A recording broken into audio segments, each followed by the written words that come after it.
Alors ça bouge un peu du côté de chez Volkswagen qui annonce l'ouverture des précommandes de l'ID4 en septembre et en montre des esquisses.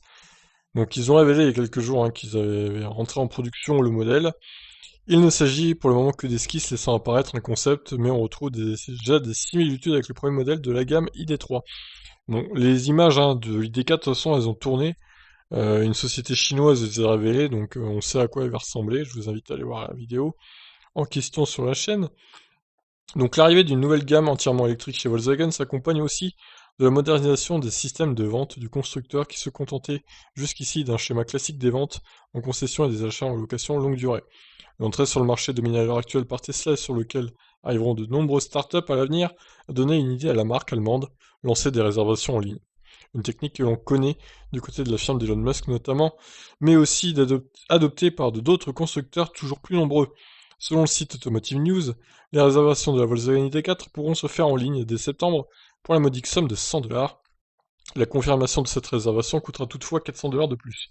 Les clients auront néanmoins la possibilité de faire machine arrière puisque les 500 $ sont entièrement remboursables en cas de désistement. Alors, c'est 100 ou 500 là, on sait pas trop au final. Pourquoi il faut rajouter 400 $ de plus? C'est vraiment étonnant. Donc 100 $ c'est pour une pré-réservation, on va dire, et 400, enfin 500 c'est pour une réservation totale.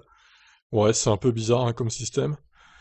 En attendant le lancement des réservations le mois prochain et la présentation officielle du modèle, Volkswagen a révélé des performances aérodynamiques de son SUV électrique et a publié des esquisses qui témoignent des lignes caractéristiques de cette nouvelle gamme entièrement électrique.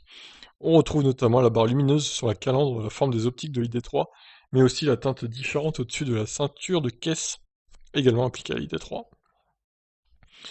Alors, il n'y a pas l'espèce de barre en plastique en dessous, juste en dessous du pare-brise, et ça c'est une bonne chose, parce que sur l'ID3 c'est vraiment moche, hein.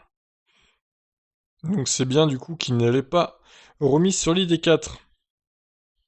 Donc malgré l'allure musclée qui accompagne toujours les SUV, Volkswagen révèle avoir atteint un coefficient aérodynamique CX de 0,28, un excellent chiffre si on se base sur le CX habituel des SUV, situé entre 0,35 et 0,40.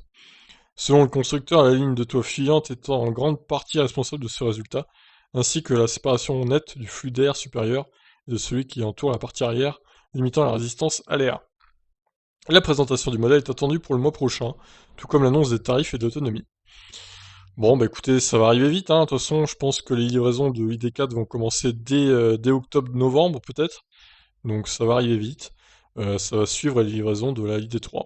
Donc Volkswagen a l'air motivé là, pour la voiture électrique. Je vous laisse réagir. Ciao, ciao.